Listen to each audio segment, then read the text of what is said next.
की लाश मिलने से होती है। 17 दिसंबर 2022 को जब कुछ लोग गढ़ी रिवर के किनारे से गुजर रहे थे, तभी उनकी नजर झाड़ियों के बीच पड़ी लाश पर पड़ती है। तुरंत ही इस बात की जानकारी पास के ही पुलिस स्टेशन को दी जाती है। जानकारी मिलते ही पनवेल पुलिस मौके पर पहुंचकर जांच शुरू करती है। देखने से ही पता चल जाता है कि लाश कई दिन पुरानी है। पुरानी लाश होने की वजह से चेहरा पूरी तरीके से बिगड़ चुका था। इस कारण पुलिस वालों के लिए लाश की पहचान करना काफी मुश्किल था। पुलिस वाले उस जगह पर कुछ और सबूत तलाशने की कोशिश करते हैं जिससे कि लाश की पहचान हो सके, मगर उन्हें ऐसा कुछ भी नहीं मिलता है। हालांकि थोड़ी सी मेहनत के बाद उन्हें एक सैंडल मिलता है।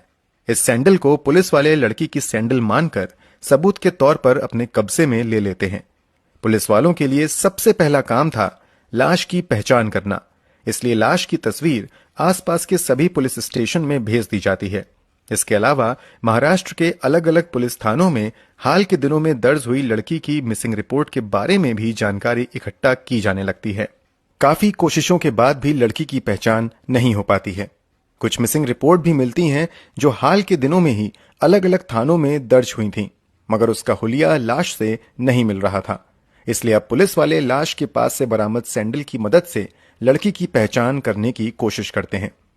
जब लैब में भेजकर सैंडल की जांच करवाई जाती है तो पुलिस वालों को सैंडल पर एक कंपनी का नाम दिखाई देता है। पता चलता है कि सैंडल बनाने वाली कंपनी मुंबई की है। अब पुलिस वाले उस कंपनी से संपर्क करते हैं और ये पता लगाने की कोशिश करते हैं कि इस सैंडल की सप्लाई कहां कहां हो रही है। कंपनी द्वारा जानकारी दी जाती है कि ये सैंडल विशेष रूप से नवी मुंबई की दुकानों में बेची जाती है।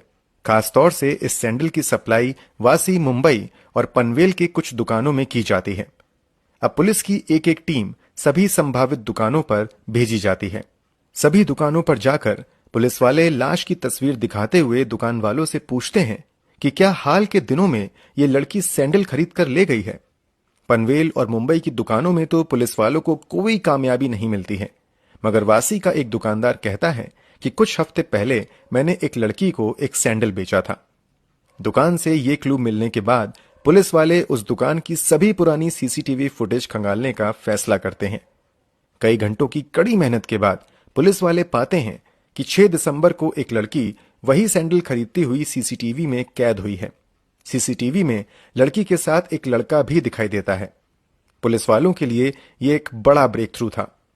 सीसीटीवी फुटेज के आधार पर पुलिस वाले ये पता लगाने में कामयाब हो जाते हैं कि सैंडल खरीद रही लड़की कोई और नहीं बल्कि 27 साल की उर्वशी वैष्णव है।